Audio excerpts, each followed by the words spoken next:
Selain tadi tentang Hadoop Cluster, ada juga konsep data warehouse dan data lake.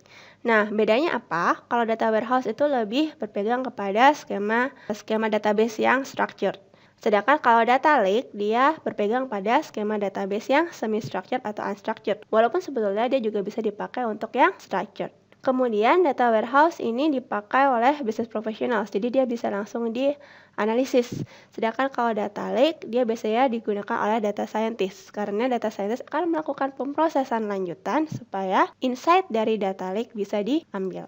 Jadi ilustrasinya seperti ini. Secara umum sebenarnya kita udah ngalamin semua ini. Jadi ada data sources, kemudian kita melakukan acquisition, kemudian kita simpan dan kita analisis.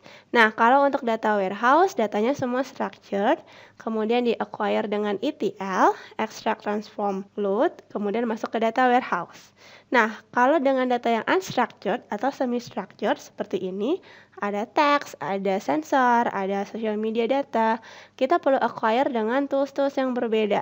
Ya, ini nanti disebut juga sebagai project gitu di Apache. Kemudian dia perlu di-store dengan skema yang berbeda juga gitu. Makanya ada HDFS, kemudian ada Cassandra atau HBase.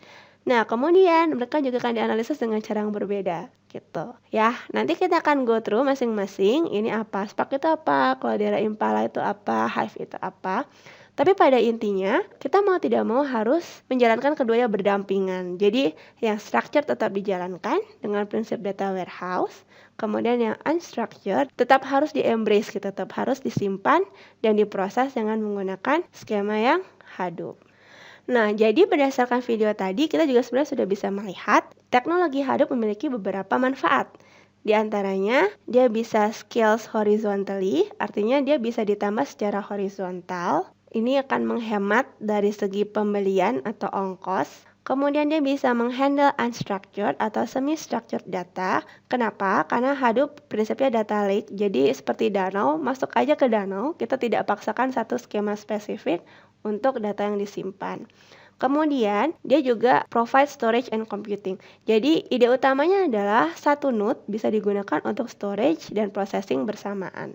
Kemudian, satu hal lagi adalah resistant to hardware failures. Jadi, seiring berkembangnya teknologi, kita tahu bahwa semakin sering kita ngalamin yang namanya hardware failures gitu. Itu tak terelakkan gitu.